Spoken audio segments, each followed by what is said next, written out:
bergerak bersama guru penggerak unggul penopang bangsa. Mari bergerak, lekas bergerak dan selalu menggerakkan. Mari bergerak.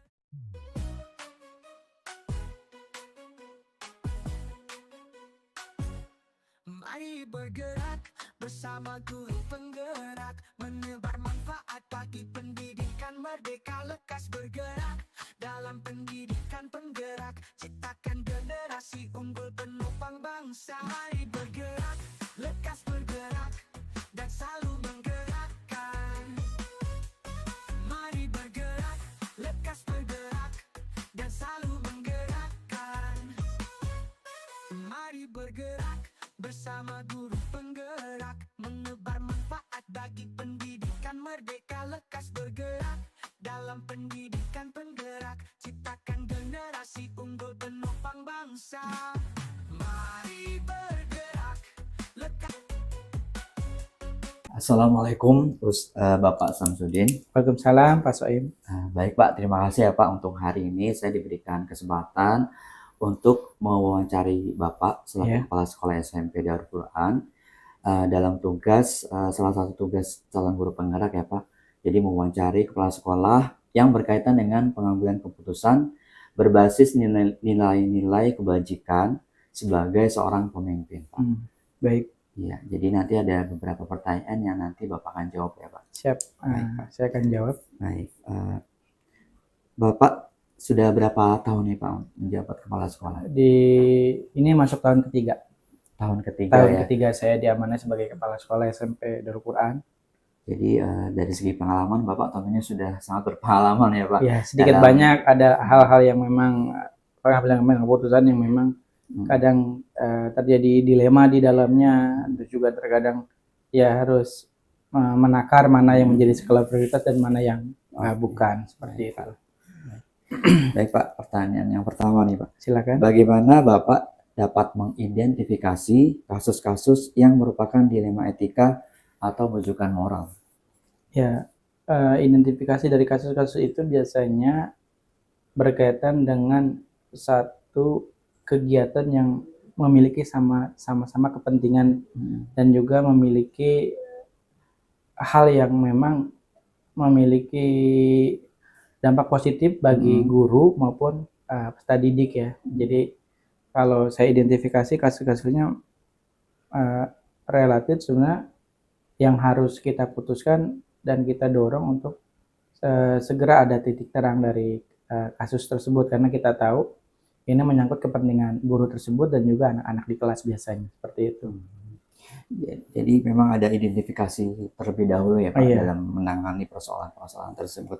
Baik Pak, bagaimana Bapak menjalankan pengambilan keputusan di sekolah, terutama untuk kasus-kasus di mana ada dua kepentingan yang sama-sama benar atau sama-sama mengandung nilai kebajikan?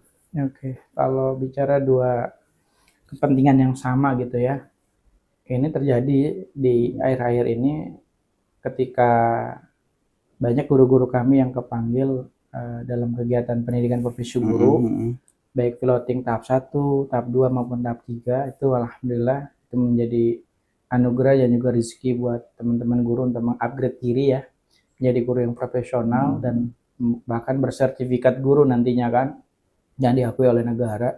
Namun menjadi dilema juga buat kami ketika guru tersebut harus meninggalkan kelas, karena sama-sama kepentingannya itu ya bagaimana menjadi guru yang profesional dan bertanggung jawab. Kan kelas pun harus dijaga, kelas pun harus dirawat, dan juga amanah mengajar itu harus tetap dijalankan dengan baik, seperti itu. Jadi bisa dua-duanya itu bisa dijalankan bersama-sama ya, dengan baik. Dalam kasus tersebut nih Pak, langkah-langkah atau prosedur seperti apa yang biasa dilakukan selama ini Pak? Sebenarnya langkah utama yang saya dorong adalah bagaimana guru tersebut mengatur waktunya. Kayak kadang kami minta jadwal untuk kegiatannya, sekiranya masih bisa mengupayakan untuk masuk kelas mengajar terlebih dahulu itu jauh lebih baik. Karena artinya tugas utama sebagai guru itu sudah dijalankan. Dan selanjutnya ketika memang sudah selesai dari amanah mengajarnya atau tugas mengajarnya di kelas, yaitu bisa melakukan kegiatan yang memang menjadi kepentingan pribadi guru tersebut, ya kan, diatur betul-betul. Uh, itu yang sebenarnya kami harapkan atau saya harapkan. Jadi tidak meninggalkan tugas utamanya dan juga tidak mengabaikan apa yang sedang dijalaninya saat ini. Apalagi memang panggilan itu merupakan panggilan yang nggak semua guru dapatkan, seperti itu. Tentunya dalam mengatasi kasus-kasus yang berdilema etika butuh sesuatu yang pertimbangan yang matang ya Pak ya. Betul sekali. Hal ini berkaitan dengan apakah ada hal-hal efektif yang dianggap efektif dalam pengambilan keputusan pada kasus dilema etika. Yang ya efektivitas itu terlihat bagaimana ada dua kegiatan sama-sama bisa dijalankan dengan baik dengan manajemen waktunya ya. Saya melihat ketika ada guru yang melakukan upgrading diri gitu kan dengan mengikuti kegiatan tersebut, di samping tugas-tugas sebagai guru mapel dan wali kelasnya bisa dijalankan dengan baik, namun dia mengatur ketika ada penugasan, ketika guru tersebut mempunyai tanggung jawab untuk penyelesaian modul dan sebagainya, tapi dia mengatur ketika ada waktu luang dia akan kejar, dia selesaikan. Itu yang saya lihat, makanya tinggal bagaimana guru tersebut betul-betul mengoptimalkan waktu kerjanya. Bahkan saya bilang kalau di sekolah nggak dapat, kejar di rumah, tapi resiko di rumah itu lebih berat biasanya karena berhadapan dengan kepentingan yang ada di rumah, anak, istri dan sebagainya. Jadi totalkan saja, luangkan lebih waktunya karena yang namanya pendidikan itu kan ya kan nggak bisa tuntas ketika dilaksanakan di jam kerja saja, tapi dilebihkan saja. Yang biasanya pulang harus jam 3 ya nggak apa-apa pulang jam 5 atau jam 6 sore gitu. Atau bahkan saya lihat dari beberapa rekan guru sampai ada yang larut pulangnya karena memang harus tuntas dulu tugas-tugasnya, ketika pulang udah tinggal istirahat, seperti itu. Baik Pak. Dalam mengatasi kasus-kasus dilema etika tentu ada tantangan ya Pak yang dihadapi dalam pengambilan kasus tersebut. Kira-kira tantangannya itu apa Pak? Ya, tantangannya itu pasti yang saya rasakan ya, ada rasa tidak enak gitu ya. Satu sisi saya harus mendorong guru tersebut tetap tanggung jawab, mengajar di kelas, tidak meninggalkan anak-anak, dan juga tugas administrasi sebagai guru harus jalan. Bahkan bukan itu aja Pak Soim, kegiatan-kegiatan yang memang melekat beliau sebagai guru, ketika nanti kita ada kombel, kita ada PMO, terus ada lokakarya, kadang kami dorong untuk kami libatkan, ada MGMP juga. Nah itu terkadang rasa tidak ini tuh saya hilangkan, saya sampaikan bisa ikut nggak, usahakan ikut, karena nggak kalah penting kegiatan ini. Buat apa fokus kepada kegiatan yang sifatnya personal, tapi kegiatan yang umum yang ada di sekolah tapi diabaikan semua. Dan memang terkadang ada juga yang akhirnya minta izin dengan sangat, karena memang misalkan sudah masuk ke tahap harus ada simulasi dan sebagainya, itu kan butuh waktu ya. Jadi artinya yang seperti itu baru saya konsekuensinya ya saya berikan izin. Tapi sekiranya masih bisa gabung dulu. Misalkan masih bisa ini dikerjakannya nanti setelah kegiatan, itu lebih baik. Gitu. Tantangan seperti itu ada saja, tapi bagaimana saya mengolahnya untuk menyampaikan dan memberikan pemahaman yang paling penting. Antum bisa kok, ayo. Yang penting jangan sampai karena fokus ke satu kegiatan yang sifatnya personality, yang kegiatan umum yang memang menjadi kegiatan bersama guru itu diabaikan atau ditinggalkan. Gitu kan, harus hakikatnya kan guru yang profesional itu bisa betul-betul mengatur waktunya. Seperti itu Pak Soim. Jadi memang ada keterlibatan dengan pihak-pihak yang berkaitan dengan persoalan tersebut, kemudian ada komunikasi yang sangat efektif juga ya Pak. Iya, betul. Kemudian Pak, untuk selanjutnya, apakah Bapak memiliki jadwal tertentu dalam menyelesaikan kasus-kasus dilema etika, mungkin dalam bentuk atau prosedur seperti apa yang biasa dijalankan Pak? Kalau bicara jadwal tidak sih, jadi mengalir saja Pak Soim. Jadi ketika ada sesuatu yang saya khawatirkan nih akan berdampak pada kegiatan pembelajaran di kelas, yang bersangkutan saya langsung panggil. Saya kasih pemahaman baiknya seperti apa. Terlebih lagi andaikan kondisi yang terjadi kegiatan pendidikan profesi guru tersebut adalah kegiatan yang harus offline, harus ke kampus, harus pulang pergi dan sebagainya, maka kemungkinan harus saya mencari solusi lain, tidak menawarkan untuk tetap melaksanakan KPM, bahkan ada pilihan-pilihan lain yang menjadi alternatif untuk sama-sama aman dan enak gitu. bisa sampai ke tahap cuti ataupun guru tersebut difokuskan dulu saja untuk kegiatan PPG-nya, selesai baru kembali ke sekolah, seperti itu. Itu opsi-opsi yang mungkin bisa saya dorong, dan bahkan kalau bicara terjadwal ya tidak juga, jadi mengalir saja melihat situasi yang ada, dan kalau kondusivitas KBM itu kan nanti terlihat dari report di lapangan, ya kan, ada kelas yang gurunya tidak masuk, saya telusuri ini kenapa, itu pasti akan ketahuan. Maka sebelum itu terjadi, maka saya akan panggil dulu. Bahkan ada juga yang memang guru tersebut inisiasinya tinggi, langsung datang ke saya untuk minta masukan, arahan, dan juga bahkan minta solusi. Seperti itu Pak Soim. Jadi memang ada identifikasi, komunikasi, dan konfirmasi ya Pak. Betul. Untuk masalah-masalah tersebut Pak. Selanjutnya nih Pak, dalam menyelesaikan kasus-kasus dilema etika ya Pak, adakah seseorang atau faktor-faktor yang selama ini mempermudah atau membantu Bapak dalam pengambilan keputusan dalam kasus-kasus dilema etika? Ada ya, rekan sejawat kepala sekolah, ya kan, kepala sekolah SMA, karena saya juga satu atap dengan beliau, dan juga pengasuh karena ini lingkungannya adalah pesantren boarding. Jadi ketika keputusan itu tidak kuat di saya ataupun saya rasa saya butuh pandangan lain, maka pengasuhlah yang saya akan tanyakan. Seperti ini bagaimana kasusnya Kiai? Seperti ini bagaimana keputusannya Kiai? Jadi artinya pengambilan keputusan itu bisa saja bersifat personal dari saya pribadi, tapi bisa juga itu merupakan pandangan kolektif bersama, saya dengan kepala yang lain, kepala sekolah atau kepala unit yang lain, bisa juga langsung dari pengasuh. Jadi ya itulah yang mendukung ketika saya mengambil keputusan, ya keputusan itu terasa mantap gitu untuk disampaikan dan diinformasikan kepada guru yang bersangkutan. Seperti itu Pak Soim. Jadi memang adanya ini ya Pak, pihak-pihak yang berwenang yang memang dilibatkan dalam memutuskan kasus-kasus dilema etika. Iya betul sekali Pak. Pertanyaan terakhir nih Pak. Baik. Dari semua hal yang telah disampaikan Pak, pembelajaran apa yang dapat Bapak petik dari pengalaman mengambil keputusan dilema etika? Oke. Kalau bicara pengalaman ya terkait pengambilan keputusan ini, yang menurut saya yang paling penting adalah bagaimana keputusan yang kita berikan itu adil. Dan makna adil kan tidak harus sama gitu ya, tidak harus merata. Dan makna adil itu jangan sampai merugikan.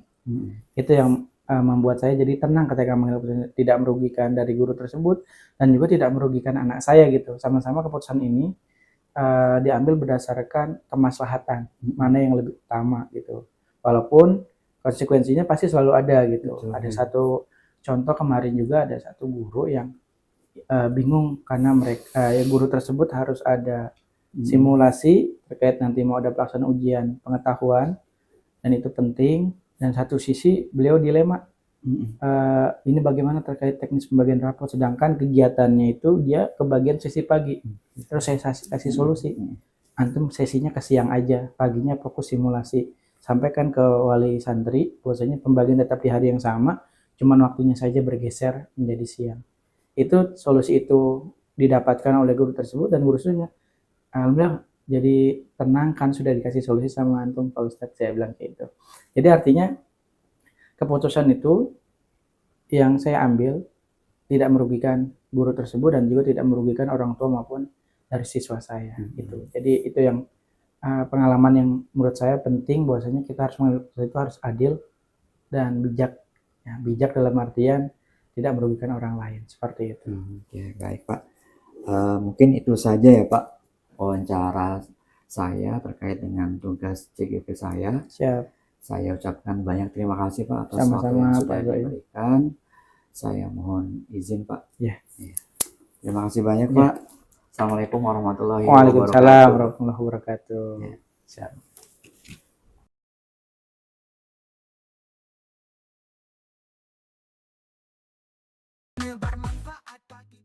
Waalaikumsalam warahmatullahi wabarakatuh, Pak Soim.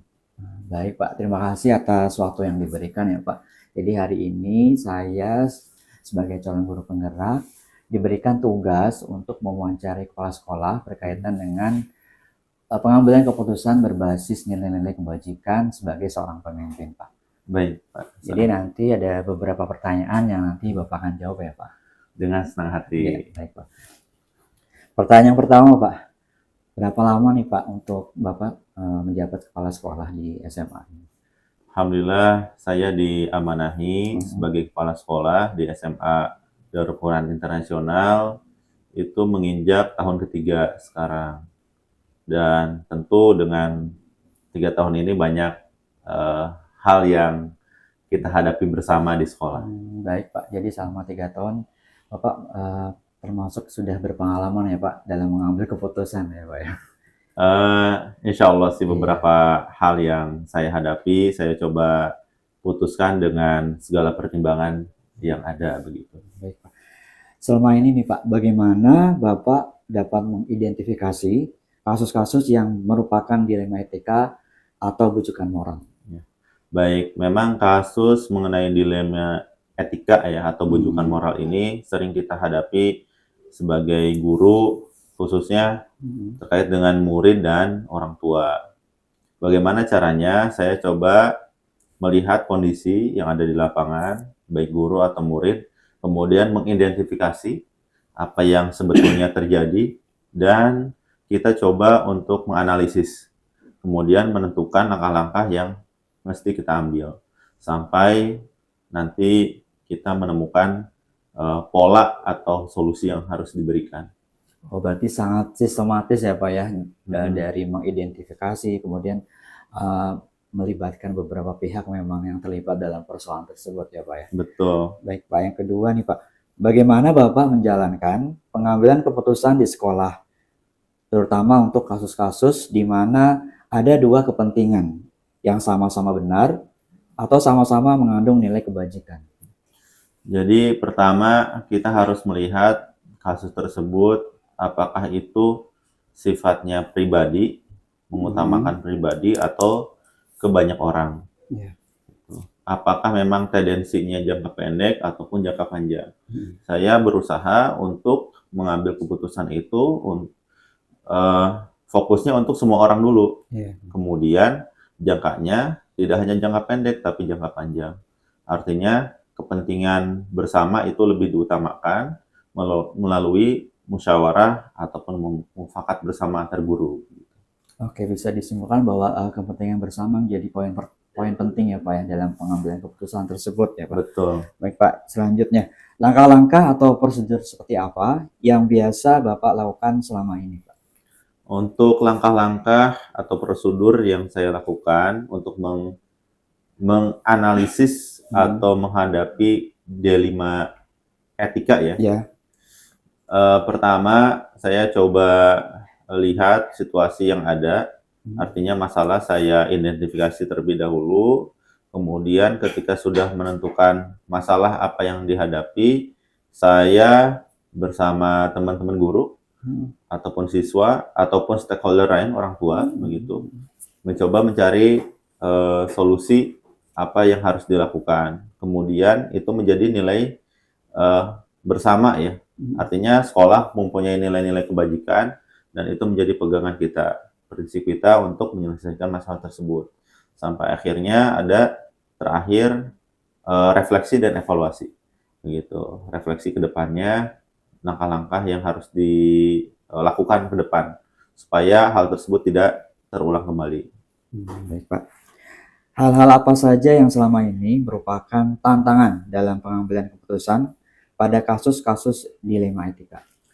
Untuk kasus-kasus yang menjadi tantangan kita bersama di sekolah, khususnya terkait dengan yang tadi, pertama terkait dengan biasanya kita kan menghadapi ujian ya, begitu, ujian akhir. Nah, itu biasanya menjadi dilema tersendiri karena satu sisi kita mengharapkan murid itu lulus semua, tapi ada aja 1 atau 2 murid yang biasanya kurang memenuhi apa yang menjadi harapan kita. Gitu. Itu yang menjadi dilema ya, biasanya. Baik Pak, selanjutnya Pak, apakah Bapak memiliki jadwal tertentu Pak dalam sebuah penyelesaian kasus dilema etika atau memiliki sebuah penyelesaian dalam bentuk prosedur dan seperti apa yang biasa dijalankan Pak? Baik, jadi kita berusaha seoptimal mungkin memberikan pelayanan kepada siswa, khususnya mengenai kasus-kasus yang tadi yang dihadapi oleh siswa ataupun orang tua. Ada wali kelas yang tiap minggu memberikan pelayanan kepada siswa ataupun orang tua, kemudian wali kelas tersebut berusaha untuk menyelesaikannya. Namun, jika masalahnya cenderung atau terlalu besar, kapasitas wali kelas tidak di sana, ada kita wakil kepala sekolah bidang kesiswaan dan juga bimbingan konseling gitu. Jadi kolaborasi untuk menentukan langkah-langkah apa yang harus dilakukan. Adapun kepala sekolah itu biasanya terjun langsung ke lapangan ketika proses tersebut sangat-sangat tidak sulit diselesaikan. Artinya ada intervensi kepala sekolah, biasanya cenderung ini kasus-kasus yang tidak hanya dilema, tapi juga mengandung unsur hukum gitu ya. Jadi secara bertahap kita lakukan agar semua stakeholder di sekolah mempunyai fungsi yang optimal. Baik Pak. Pertanyaan selanjutnya ini berkaitan dengan Bapak tadi sampaikan ya Pak, bahwa ada kolaborasi dengan pihak-pihak tertentu terkait untuk menyelesaikan persoalan tersebut. Adakah seseorang atau faktor-faktor yang selama ini mempermudah atau membantu Bapak dalam pengambilan keputusan dalam kasus-kasus dilema etika? Faktor-faktor yang membuat saya sebagai kepala sekolah menjadi mudah dalam menyelesaikan kasus dilema etika. Pertama, saya dapat informasi dari wali kelas, dari BK, kemudian dari Wakasek, ataupun dari orang tua secara komprehensif sehingga keputusan itu tidak bias ataupun tidak melenceng. Kemudian yang selanjutnya saya berusaha sebagai kepala sekolah terjun dan merasakan langsung kasus tersebut di lapangan. Artinya dengan keterlibatan saya berusaha kasus tersebut memang apa yang saya rasakan, kemudian saya juga tidak melenceng begitu ya, tidak kemana-mana keputusannya. Artinya tidak satu pihak saja. Gitu. Memang ini tantangan bersama sih di sekolah. Iya, jadi memang butuh sangat kolaborasi, kemudian juga kerjasama di berbagai stakeholder yang berkaitan dengan persoalan tersebut ya Pak ya. Betul. Pertanyaan terakhir nih Pak, selama menyelesaikan kasus-kasus dilema etika nih Pak, pembelajaran apa yang Bapak dapatkan dari pengalaman dalam mengambil keputusan dilema etika? Jadi pembelajaran yang saya dapatkan ketika mengambil keputusan mengenai dilema etika yaitu segala sesuatu keputusan memang harus dihadapi dengan tenang, kemudian dengan kepala dingin, dan juga tidak terburu-buru untuk mengambil keputusan tersebut. Karena memang semua terkait dengan orang tua, dengan siswa, dengan guru, ya, dengan lingkungan sekitar, bahkan masyarakat sekitar, menjadi hal yang penting yang harus kita perhatikan. Baik Pak, saya rasa cukup untuk wawancara dengan Bapak. Saya ucapkan banyak terima kasih ya Pak atas waktu yang sudah diberikan, dan saya mohon izin ya Pak. Ya, Assalamualaikum warahmatullahi wabarakatuh. Ya, terima kasih. Waalaikumsalam warahmatullahi wabarakatuh. Mudah-mudahan semuanya bermanfaat dan berkah untuk semuanya. Baik Pak. Untuk sekolah Pak Soim juga ya. Mohon izin Pak. Ya, baik. Terima kasih banyak ya Pak Soim. Unggul penopang bangsa, mari bergerak, lekas bergerak, dan selalu menggerakkan. Mari bergerak, lekas bergerak. Mari bergerak bersama guru penggerak, menebar manfaat.